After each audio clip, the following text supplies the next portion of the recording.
నన్ను ఒంటరాన్ని చేసి నా మీద దాడికి వస్తున్నారని చెప్పి జగన్మోహన్ రెడ్డి చెబుతున్నాడు కదా. నిజంగానే ఒంటరాడు అంటారా? అందరు కలిసి దాడి చేస్తున్నారు అంటారా ఆయన మీద? ఆయన ఒంటరోడని ఎవరో అనరండి. నేను గతంలో పులివెందులకి 5 సార్లు వెళ్ళా వివేకానంద రెడ్డి గారి దగ్గరికి. ఆయన ధర్మాత్ముడు లాంటి వాడినే పాపం ఆయన్నే పని చేశాడు. ఇప్పుడు ఒంటరివాడు ఆయన.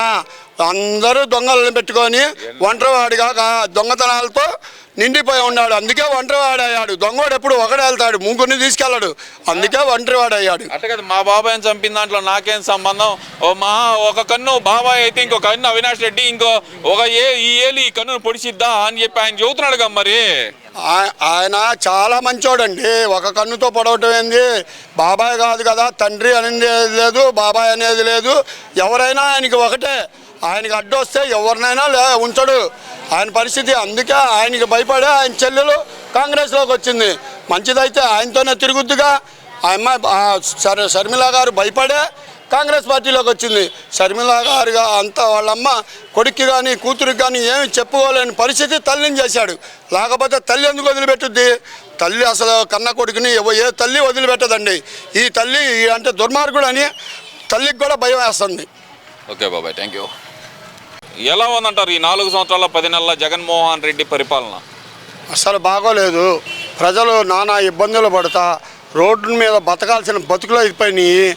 ఏమీ చేయని కూడా చేయట్లేదు. నేను పథకాలు పెట్టానంటాడు. ఆ పథకాలు వాళ్ళకి అందుతున్నాయే తప్ప సాటి ప్రజలకు కానీ ఎవరికి పథకాలు అనేవి అందట్లేదు. అందకుండా ఈ ప్రభుత్వంలో ఈ వ్యవస్థ నాశనం చేసేశారు. ఈ రాష్ట్రాన్ని ఒక దుర్మార్గుడి చేతిలో పెట్టి దుర్మార్గపు పాలన చేపిస్తున్నారు.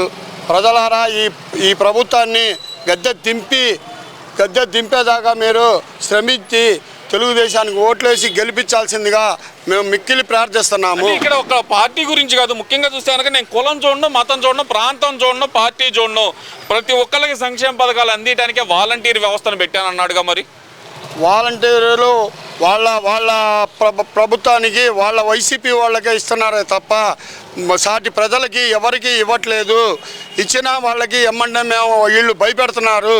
భయపెట్టి మీకు మేము వైసీపీకి చేస్తేనే పథకాలు అందుతాయి, లేకపోతే మీకు పథకాలు అందవు అని చెప్పని వాళ్ళు నొక్కి ఒక్కాడిస్తున్నారు. వాళ్ళు ప్రజలారా ఈ వ్యవస్థ కూడా బాగోలేదు. ఎందుకు అసలు ఆ వాలంటీర్ వ్యవస్థ అనేది లంచాలు లేకుండా ఉండటానికి ప్రతి ఒక్కళ్ళకి చెరువు కాటానికే పథకాలన్నీ అని చెప్పి చెబుతున్నాడు కదా మరి జగన్మోహన్ రెడ్డి. పదే అన్ని సభల్లో చెబుతున్నాడు కదా, నా మనుషులు నా వ్యవస్థ అది అని చెబుతున్నాడు కదా ఆయన. ఈయన వ్యవస్థ వాలంటరీ వ్యవస్థ ఒక మున్సిపాలిటీ వ్యవస్థని నాశనం చేసేసి మున్సిపాలిటీలో ఉన్న బిల్ కలెక్టర్లను కానీ ఆఫీసర్లను కానీ రోడ్డు నేసే బతుకైపోయింది.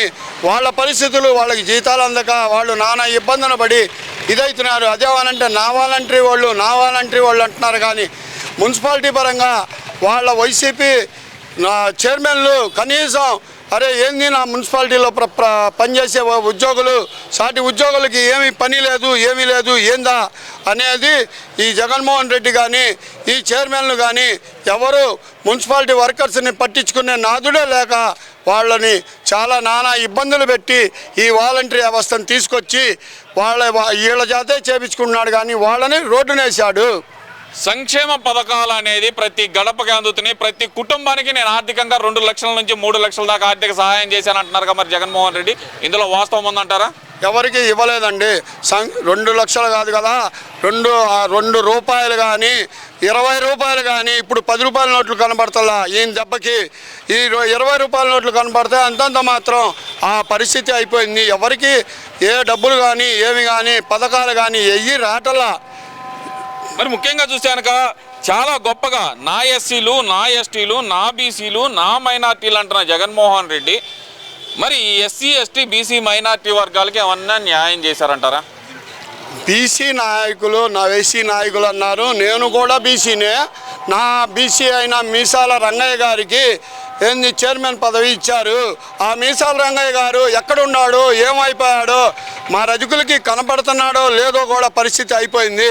ఆయనగా ఒక్క రజకుడికి ఒక సంక్షేమ పథకం ఇప్పించాను అని ఆయన మీసాల మీద ఒట్టేసి చెప్పమనండి, తెలుసుద్ది నలుగురికి. రజకులకి మొత్తానికి తెలుసుద్ది. నేను నా రజకులకి నేను సంక్షేమ పథకం ఇప్పించుకున్నాను అనే మాట. ఈయనకు వచ్చిన డబ్బులే జగన్ గారికి అప్పుకి ఇచ్చాడు. ఈయన ఇంకా మా రజకులకి ఏం చేయగలుగుతాడు? అదే బాబాయ్, ముఖ్యంగా చూస్తే కనుక ఏది ఇస్త్రీ చేసుకునే వాళ్ళకి ప్రతి ఒక్కళ్ళకి 10,000 ఇస్తున్నాను, ధోబీ ఘాట్లో ఉతికే ప్రతి ఒక్కళ్ళకి అంటే వృత్తిపరంగా ఉండే ప్రతి ఒక్కళ్ళకి 10,000 ఇస్తున్నాను అంటున్నారు కదా. మరి రజకులు వృత్తిపరంగా లేని వాళ్ళు మరి ఎవరైనా ఉన్నారంటారా అసలుకి? రజకులు వృత్తిపరంగా వాళ్ళకి లైసెన్స్ ఉన్నోళ్ళకే ఇస్తాను అని చెప్పని అన్నాడు. లైసెన్స్ రోడ్డు మీద బండి మీద ఇస్త్రీ చేసుకునేవాడికి లైసెన్స్ ఉండదు, అపార్ట్మెంట్లో పని చేసుకునేవాడికి లైసెన్స్ ఉండదు. ఈ లైసెన్స్ లేనోళ్ళు, లైసెన్స్ ఉన్నోళ్ళు అదర్ క్యాస్ట్ వాళ్ళు షాపులు పెట్టుకొని మాలాంటి వాళ్ళ చేత పనులు చేయించుకొని వాళ్ళతో లబ్ధి పొందుతున్నారే తప్ప మా రజకులు కానీ మేము కానీ ఎవరికి లబ్ధి పొందలేదు. ముఖ్యంగా మరి గుంటూరులో చూస్తే కనుక ధోబీ ఘాట్ విస్తరణ ఆధునీకరణ చేస్తానని చెప్పి ప్రధానంగా ఇచ్చిన హామీ అప్పుడు ముస్తఫా గారు కానీ పాదయాత్రలో జగన్మోహన్ రెడ్డి కానీ మీ రజకులకు ఇచ్చిన ప్రధానమైన హామీ గుంటూరులో ఏదన్నా నెరవేర్చగలిగారంటారా? పాపం ముస్తఫా గారికి ఆడకాళీ ఉంటుందండి. నెలకి 50,000, ఆ వార్డు కార్పొరేటర్ గారికి 30,000. ఈ డబ్బుల్లో ఒకటమే ఆయనకి సరిపోద్ది. మా రజక చెరువుని డెవలప్మెంట్ చేయడానికి పాపం ఆయనకి ఖాళీ ఆడుంది. ఆయన మా దగ్గర 5 లక్షలు ఆయన ఇంట్లో తీసుకున్నాడు. ఇర్రిసాయ్ అనే కార్పొరేటర్ వాళ్ళ కొడుకు వాళ్ళ ఇంట్లో 3 లక్షలు తీసుకున్నాడు. ఈ డబ్బులు తీసుకొని మా చెరువు మీద వాళ్ళు బతకటమే తప్ప మా సంఘాన్నే డెవలప్మెంట్ చేస్తాను, నేను ఏందో చూపిస్తాను అని చెప్పని మాకు హామీ ఇచ్చాడు. హామీ కూడా మా ఫోనుల్లో ఉండయి. ఆయన ఇచ్చిన హామీ పాపం నిలదొక్కేసి దొంగలకే చేతులు ఇచ్చి తాళాలు ఇచ్చి ఏంది ఇప్పటికీ దొంగతనం చేపించుకుంటున్నాడు వాళ్ళ చేత. 4,30,00,000 రూపాయలు నూకిన దొంగలకే తాళాలు ఇచ్చాడు ముస్తఫా గారు. ఎందుకంటే ఈయన దొంగతనం ఏంది మధ్యలో అసలుకి వీళ్ళు గతంలో కమిటీలో ఉంటా ఈ డబ్బులు నూకినట్టు అందరూ కలెక్టర్ గారు అందరూ ఇది ఇచ్చారు. మేము ఆ కాగితాలు అన్నీ పట్టుకొని ఇప్పుడు మేము కోర్టుకు వెళ్ళాము, హైకోర్టులో పిటిషన్ వేసాము. వీళ్ళందరికీ నోటీసులు అందినవి కలెక్టర్ గారికి, ఎస్పీ గారికి, అందరికీ ప్రతి ఒక్కళ్ళకి ఆఫీసర్లు మొత్తానికి 7గురికి అందింది నోటీసులు. 7గురికి అందిన తర్వాత వీళ్ళకి వస్తుంది. రేపు 12వ తారీఖు ముస్తఫా గారు కూడా హైకోర్టుకి అటెండ్ అవ్వాలి, ఆయనకి కూడా నోటీస్ వచ్చింది.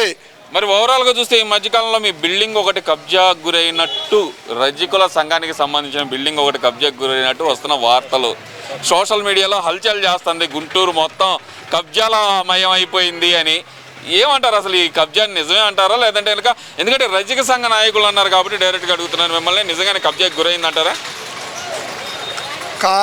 కబ్జా అనేది అంటే కాకిలాగా అరుచుకుంటుంటాడండి పాపం.